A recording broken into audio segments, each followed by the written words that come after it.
ఓం మహాగణాధిపతయే నమ. ఓం గురుభ్యో నమ. ఓం శ్రీమాత్రే నమ. పరమేశ్వర స్వరూపమైనటువంటి జ్యోతిష, వాస్తు మరియు ఇతర అనేకమైనటువంటి శాస్త్రములను మనకు అందించినటువంటి మహర్షులకి నమస్కారం. హయగ్రీవ హయగ్రీవ హయగ్రీవేతి యో వదేత్తస్స నిస్సరతే వాణి జన్హుకన్యా ప్రవాహవత్. అరుణాం కరుణాతరంగితాక్షీం ధృతపాశాంకుశపుష్పబాణచాపాం అనిమాదిభిరావృతాం మయూకైః అహమిత్యేవ విభావయే భవానీం. శ్రీమాత్రే నమః.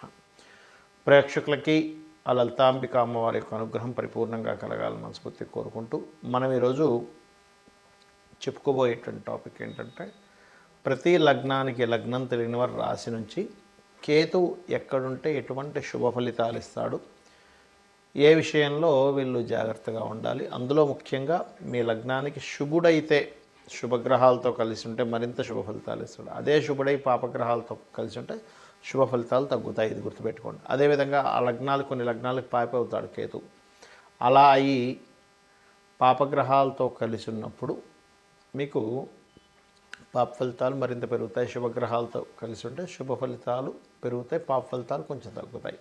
ఇది ముఖ్యంగా ఫార్ములా. అయితే ఇందులో ఆ ఒక్క గ్రహమే కాకుండా మిగతా గ్రహాల యొక్క కాంబినేషన్ బట్టి ప్రతిదీ కూడా ఫలితం ఇస్తూ ఉంటుంది. ప్రతి లగ్నానికి ఎటువంటి ఫలితాలు ఇస్తారు, ఏ విషయాల్లో జాగ్రత్తగా ఉండాలి, ఆ కేతు ఉన్నప్పుడు అనేటువంటి విషయాలను మనం ఒక్కొక్క లగ్నపరంగా తెలుసుకుందాం. అయితే ఈ విషయాలు చెప్తుంది నేనైనప్పటికీ కూడా చెప్పిస్తుంది సాక్షాత్ లలిత అమ్మవారిగా భావిస్తూ తెలుసుకుందాం. వృశ్చిక లగ్నము, వృశ్చిక రాశి. వృశ్చిక లగ్నానికి కేతువు శుభుడే, అందులో ఎటువంటి సందేహం లేదు. కాకపోతే ఇక్కడ ఎప్పుడు కూడా ఒక ప్లానెట్ శుభ ఫలితాలు మరింత ఎక్కువగా ఇవ్వాలంటే ఇంకొంచెం శుభగ్రహాలతో కలిస్తే మంచి ఫలితాలు ఇస్తుంది. అలా కాకుండా పాపగ్రహాలతో కలిస్తే దాని శుభత్వం తగ్గుతుంది. అయితే ఒక్కొక్కసారి కొన్ని లగ్నాలకు పాప అయినప్పుడు పాపగ్రహాలతో ఎక్కువ కూడుంటే ఎక్కువ పాప ఫలితాలు ఇస్తుంది, శుభగ్రహాలతో కూడుంటే దాని పాప ఫలితాలు కూడా తగ్గుతుంది. అది ఉండేటువంటి స్థానాన్ని బట్టి కూడా ఉంటుంది. ఇంకా ఇన్డెప్త్గా అంటే నక్షత్రం బట్టి కూడా ఉంటుంది చెప్పాలంటే. అయితే ఇక్కడ మీ లగ్నానికి కేతువు శుభుడైనప్పటికీ లగ్నంలో ఉన్నప్పుడు ఏమవుతుంటుందంటే, కొంచెం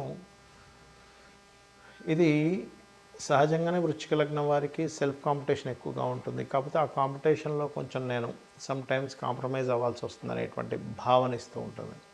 రెండవ స్థానంలో కేతు ఉంటే కనుక స్పిరిచువల్ వాటి మూలంగా ధనయోగం జరగడం వస్తూ ఉంటుంది. కాకపోతే తండ్రికి సంబంధించిన వారికి ఎవరికైనా మనీ ఇచ్చే విషయంలో కొంచెం జాగ్రత్తగా ఉండండి. మూడో స్థానంలో కేతువు వల్ల మీరు చేసేటువంటి జాబ్లో లేనట్లయితే మీరు వెళ్ళేటువంటి ఇంటర్వ్యూస్లో చిన్న చిన్న మిస్కమ్యూనికేషన్స్ వల్ల ఇబ్బంది వస్తుంటుంది. ఎప్పుడైనా మీకు జాబ్లో గుర్తుపెట్టుకోండి. మూడో స్థానంలో కేతు ఉన్నప్పుడు. 4లో కేతు ఉన్నట్లయితే కొంతమంది ఇల్లు బిజినెస్ ఒకే దగ్గర పెట్టుకుంటారు. అలా పెట్టుకోకూడదు.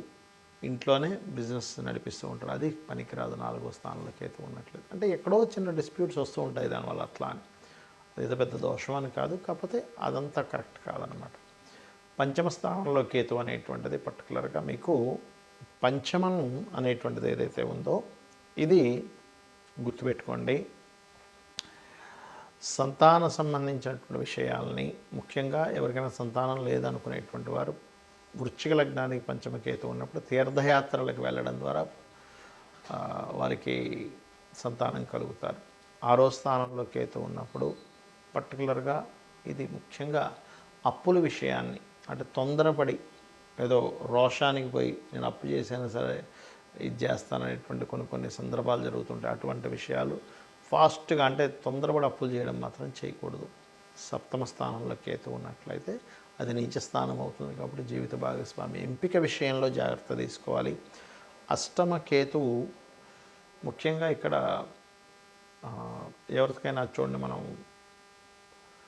కొన్ని ఆస్తి సంబంధించిన విషయంలో సంతకాలు పెట్టేటప్పుడు చాలా జాగ్రత్తగా ఉండాలి. భాగ్యస్థానంలో కనుక కేతు ఉన్నట్లయితే లాంగ్ జర్నీ చేసేటప్పుడు కొంత జాగ్రత్త వహించాలి. 10వ కేతువు మీరుండేటువంటి కెరియర్లో టాప్ పొజిషన్లోకి తీసుకెళ్తుంది. లాభకేతు ఉన్నట్లయితే మీకు కాస్త వ్యాపార సంబంధించిన విషయంలో సాఫ్ట్వేర్ టెక్నికల్ రిలేటెడ్ వ్యాపారాల్లో యోగం ఇస్తున్నది, ఎటువంటి సందేహం లేదు. 12వ స్థానంలో కేతు ఉన్నప్పుడు పర్టికులర్గా వివాహం తర్వాత లేదా జీవిత భాగస్వామి పేరు మీద మీరు ఏదైతే ఇన్వెస్ట్మెంట్స్ చేస్తారో కాస్త చూసి ఇన్వెస్ట్మెంట్స్ చేయాలి. ఇక మీరు చేయవలసిన దేవతారాధన దత్తాత్రేయుడు ఆరాధన చేయండి, అన్ని విధాలు బాగుంటుంది. చాలామందికి లగ్నం కానీ డేట్ ఆఫ్ బర్త్ కానీ తెలియదు. అలాంటప్పుడు కేతుగ్రహం యొక్క ప్రభావం ఎలా పడుతుంది అని చెప్పి తెలుసుకోవాలన్నప్పుడు, కేతువు సహజంగానే ఆటంకాల కారకుడు. ఎందుకంటే ఆయనకు పనిపాటు లేదా మన జాతకంలో వచ్చి ఆయన ఆటంకాలు కలిగిస్తుంటారంటే కాదు.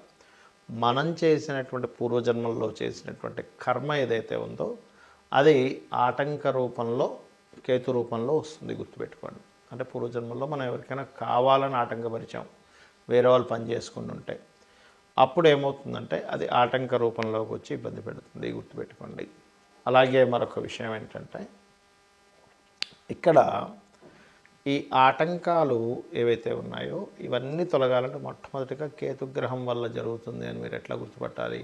ప్రతిసారి ఆటంకం జరుగుతుంది, లేట్ అవుతుందా ఆటంకం అవుతుందా? రెండు రకాలు. ఇక్కడ లేట్ అవ్వడం ఈజ్ డిఫరెంట్, అప్పుడు శని ప్రభావం. కానీ ఆగిపోతుంది, స్ట్రక్ అయిపోతుంది.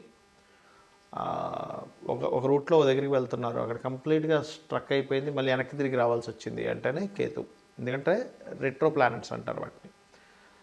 అలాంటప్పుడు ముఖ్యంగా మీరు చేయవలసింది గణపతి ఆరాధన, ఉలవలు దానంగా ఇవ్వడం, ఇవి చేయాలి.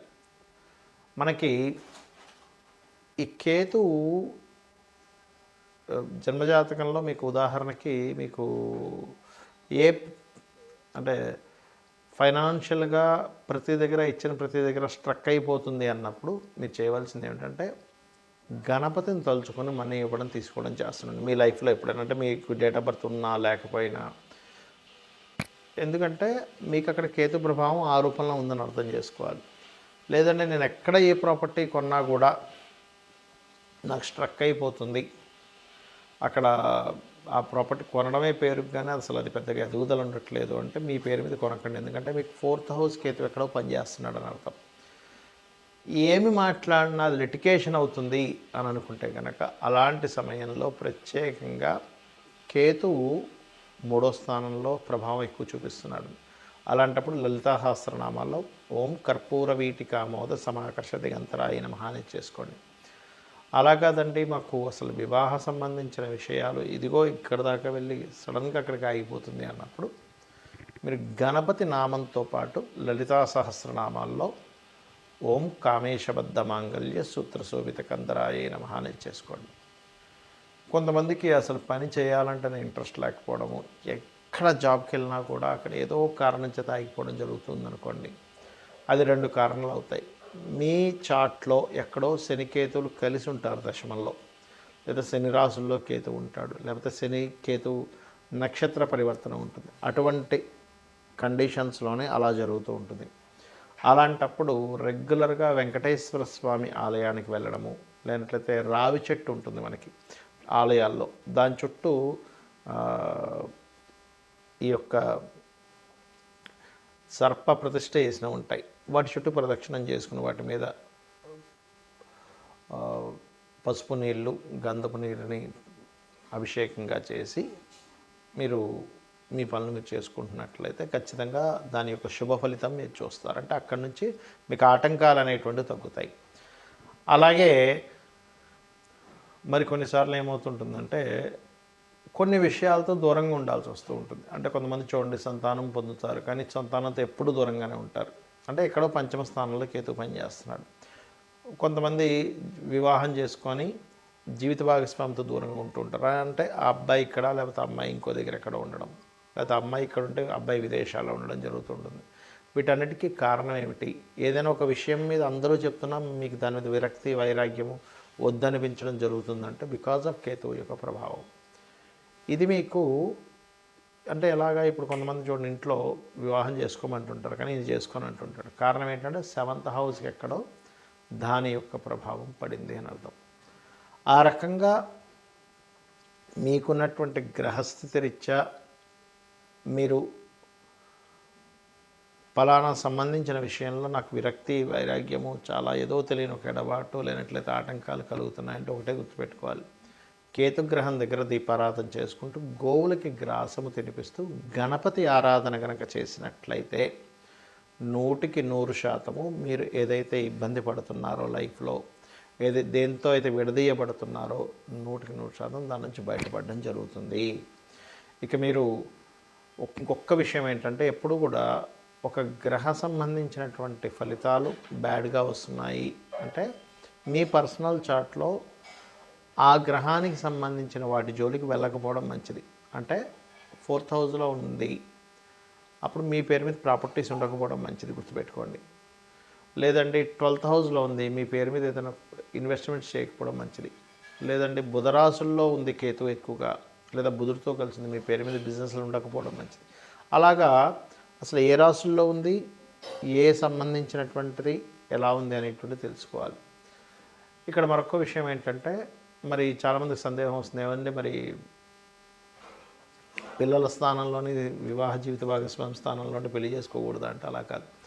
కొన్నిసార్లు ఏమవుతుందంటే పిల్లల్ని దూరంగా పెంచాల్సినటువంటి స్థితిలో వస్తాయి. అలాంటప్పుడు దాన్ని యాక్సెప్ట్ చేయాలి.